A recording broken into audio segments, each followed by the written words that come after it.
Olá, tudo bem com vocês? Eli, que Oi, Dri, delícia! tudo Tudo, bem?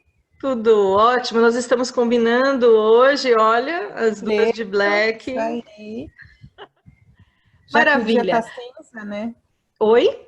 O dia tá meio cinza aqui em São Paulo, então. Aqui já está abrindo de novo. Ah, Aqui legal. já está abrindo de novo. Muito bem. Pessoal, nós estamos na temporada 3, episódio 3, e a gente está aí falando de poetas, né? Ou poetisas. E a escolhida de hoje, quem foi? É uma mulher. O poema que foi selecionado é lindo, é uma discussão gostosa que a gente vai ter com essas mulheres hoje aí desse 2020, 2021, esse novo milênio Aí. aí. Fala, Eli, Então, quem é e conta um pouquinho o que você escolheu. bom, eu escolhi Clarice Lispector, porque eu acho que ela é a grande poetisa, né? Então, ela não podia faltar na nossa lista. E o poema, na verdade, isso a gente ficou trocando, né, Dri, que eu tinha escolhido um, mas o tema era um pouco algo que a gente já tinha explorado. Aí você sugeriu alguns e dos que você sugeriu, eu escolhi um que eu achei perfeito. Então, ele começa assim, como se fosse um diálogo, né? Então, começa, ela é tão livre que um dia será presa. Presa por quê? Por excesso de liberdade. Mas essa liberdade é inocente? É, até mesmo ingênua.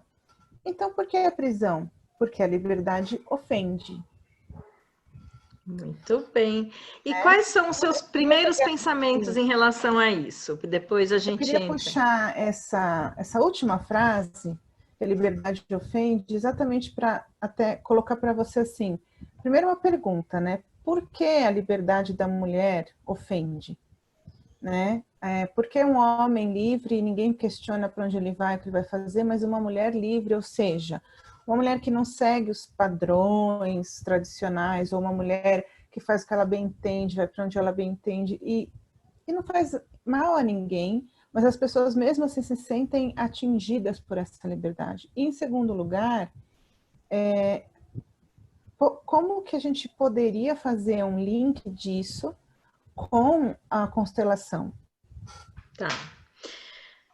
Ah, vamos entender essa questão. Você me perguntou por que que essa liberdade da outra ofende. E aí eu vou para um conceito muito básico em termos de psicologia, que é o outro funcionando como um espelho. Então, Uhum, quando você tem atitudes, Eli, que me incomodam, não é você o problema. Então, eu tenho que olhar para mim. A gente trabalhou muito isso no curso do Spiritual Thinking, porque essa mudança de chave ajuda muito. Então, eu queria falar não da mulher que é livre num primeiro momento, eu quero falar tá. das pessoas que se incomodam com essa liberdade que essa mulher tem. Então, por Uhum, que será que essas pessoas se incomodam? E aí tem uma série de coisas. Então, a gente pode ir desde um nível cultural, a gente tem um mundo com diversos tipos de cultura, algumas com sim. mais liberdade, outras com menos liberdade. Né? Nós do Ocidente a gente tem um pouco mais de liberdade, mas nós da América Latina culturalmente tem um certo machismo, digamos assim, também, né? Alguma coisa Uhum. de que até a década de 50 as mulheres no Brasil, em vários lugares do mundo, estou falando de Ocidente, foram criadas para casarem e terem filhos, né? Hoje Exatamente. as mulheres elas não têm mais essa obrigatoriedade. O mundo, vamos falar um pouquinho de espiritualidade. O mundo não precisa mais ser super populoso. Ele pode permitir, né? O mundo, quando eu estou dizendo Uhum. esse poder de criação, pode permitir que essas mulheres não necessariamente sejam feitas exclusivamente para procriar.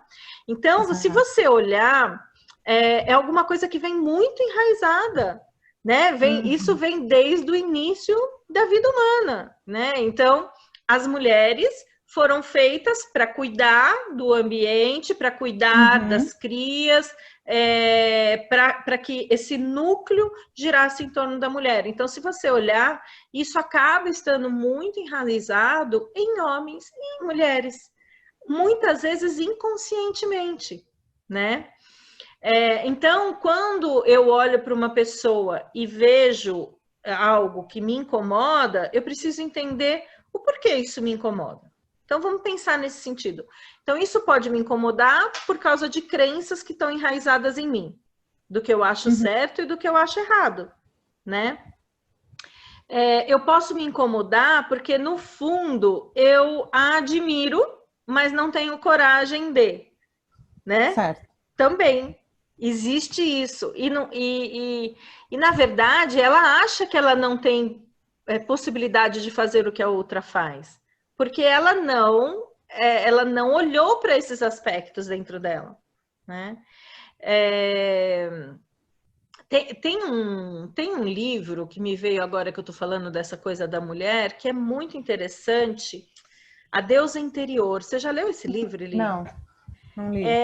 Ele faz é um livro mais psicológico, mas ele faz a associação com características das mulheres segundo a mitologia feminina. Então, se você é Afrodite, se você é Artemis, se você, né?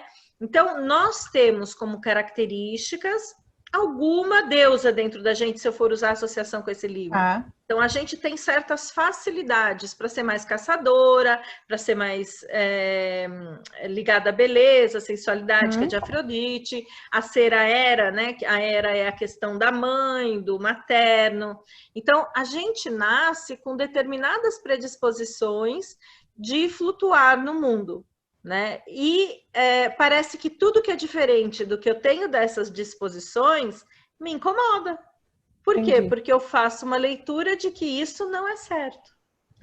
E sabe uma coisa que eu vejo muito, Dri, que isso até me ocorreu hoje, isso é muito comum entre mãe e filha, né? Principalmente as mães mais velhas hoje, com filhas. Eu estava, por exemplo, hoje num lugar e eu vi a mãe questionando a filha, por que ela é filha? Vamos pensar em duas adultas, tá? Uma pouco mais idosa e a outra já uma mãe de adolescente. Estou chutando aqui, mas uma idade aí avançada, não é nada... 40, 30 e poucos, não é 16 40. E 30, entendeu? 16 e 35. E aí ela estava questionando a filha por que a filha estava cortando o cabelo curto.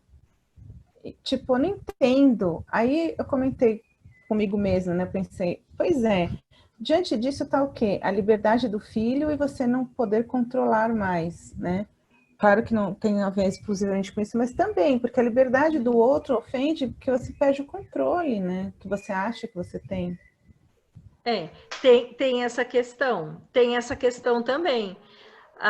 E o controle é uma ilusão, né? O controle, ela no fundo é uma ilusão. Então, as mães têm um pseudo-controle dos filhos até que eles alcancem aí 14 anos, no máximo. Depois, as características deles vêm... É claro que as características já vêm desde cedo, mas fica sob a tutela da mãe e do pai, né? Mas depois disso, realmente, fica com muito pouco controle, né? E sim, o que é essa mãe? Então, por que esse cabelo curto está incomodando essa mãe? Vou pegar o exemplo que você trouxe para trabalhar isso que eu estava falando. Por que esse cabelo curto? Por quê? Qual é o padrão que se espera de uma mulher? Não é? Aqui, nós temos uma mulher aqui nessa tela, uma com cabelo comprido e uma com cabelo curto, né? Mas, em geral, qual é o padrão que se espera de uma mulher? É de um cabelo... Não, é um cabelo comprido, mas depois dos 60 tem que cortar. Tem que ser curto, exatamente. Então, são coisas que vão nos incomodando, né, no outro. Então, eu preciso entender este movimento em mim. Quer dizer, qual é o problema de uma jovem ter cabelo curto e de uma pessoa mais velha ter cabelo comprido? É isso. Então, por exemplo, muitas pessoas ficam assim abismadas comigo porque eu pego a mochila, pegava antes do Covid, e viajava... e saía para viajar pelo mundo. E não tenho problema com isso. Então, assim, mas como você vai sem companhia? Essa liberdade, as pessoas estranham, né? Agora, por que elas estranham? Porque talvez elas não tenham a coragem de pegar a mala e dar o primeiro passo. Eu tenho uma prima minha que a mãe dela contou para minha mãe que falou: nossa, agora ela descobriu o quanto é gostoso viajar sozinho. Gente, não entendam que eu estou fazendo apologia a isso, a estar só. É uma apologia a você ser livre de você fazer o que você tiver com vontade, desde que você não fira outras pessoas. O seu limite termina onde começa o limite do outro, né? As pessoas estão me perguntando, mas você vai... eu acho que é essa questão... Fala. Pode falar, Adri. Não, por exemplo, você mesmo perguntou, você vai voltar para São Paulo? Eu falei, não, por enquanto não. E quando você vai voltar? Quando eu achar. Não tenho, certo? E tudo bem. E tudo certo. Não, o que eu ia falar assim, a liberdade que eu também defendo muito é a liberdade das ditaduras, sabe? Da ditadura da beleza, ditadura do cabelo, ditadura. Eu falo isso muito assim, então, ele já tá parecendo uns branquinhos. Você devia fazer luzes. Não, eu não quero. Eu vou deixar, vou ficar com eles brancos e tá tudo certo. E isso não quer dizer nada, isso é só apenas uma escolha da cor do cabelo. Mas isso dita uma série de coisas. Existem agora mulheres influenciadoras aí, até artistas, que falam sobre a liberdade de deixar o cabelo ficar branco. Olha que loucura. O ponto a gente chegou da pessoa ter que se libertar, o cabelo crespo, né? As negras que estão com uma transição capilar, porque elas se libertaram da ditadura do cabelo liso. Então, acho que também nesse sentido que você está falando é a liberdade de você poder fazer o que você quer. Ser quem você é, eu acho que é até mais profundo, né? Então, ser quem você é na essência. Quando você fala da ditadura, da beleza, quantos por cento da população mundial preenchem hoje um estereótipo de beleza? Eu brinco, falei assim, gente, eu nasci no século errado, porque meu corpo arredondado, ele tá perfeito para os quadros de 1600. Eu seria uma modelo famosíssima, né? Porque eu tenho as formas arredondadas né? Então, assim, e essa questão, eu fui na endócrina essa semana, porque, claro, eu tô com 52 anos, e ela me controla, né? Me controla os meus exames, tudo. E meus exames estão ótimos, estão maravilhosos. Ela falou, mas eu quero que você emagreça. Eu falei assim, escute, o que mais? Tá com tudo em ordem, né? O que saiu um pouquinho foi, acho que, ureia, mas assim, chega de me pressionar para alguma coisa. Tá bem. De te colocar dentro de um padrão. Eu acho que assim, eu tô bem em termos... Olha para mim, os exames, tá bem. Então, tá bem, eu tô bem. Né? E fazer isso para uma saúde interior. Não porque se dita algo, né? E eu luto muito também contra isso, sabe, Eli? Porque você sabe que eu sou uma alma nascida transgressora. Você também né? Então, assim... A gente que tem a língua afiada, a mente afiada, são estereótipos que às vezes as pessoas não estão acostumadas, né? A se deparar. Eu vou discutir com alguém, não discutir de discussão, eu vou conversar e defender o meu ponto, até isso incomoda. Exato. Né? A liberdade de não me deixarem falar o que eu penso, não precisa concordar comigo e eu não preciso concordar com o outro. Então, eu acho que tudo isso passa por um centro de autoconhecimento, Eli, né? Não tem como escapar dessa questão do autoconhecimento. Eli, eu acho que o nosso tempo, na verdade, já deu. Acabou, o papo estava tão bom, mas eu acho que é isso. Eli, algum recado aí para a gente finalizar? Acho que é terminar com o que você falou. Sejamos livres para sermos quem somos. É isso aí. E é isso. Maravilhoso. Então é isso. Pessoal, terminando então o episódio, temporada 3, episódio 3, foi com Clarice Lispector e a gente falou um pouquinho sobre liberdade. Um beijo enorme, se você curtiu, assina aí, se inscreve no meu canal Adriana Vico e no canal Eliana Leite. É isso aí. Leite. É isso aí. Um beijo enorme, fiquem com Deus. Tchau.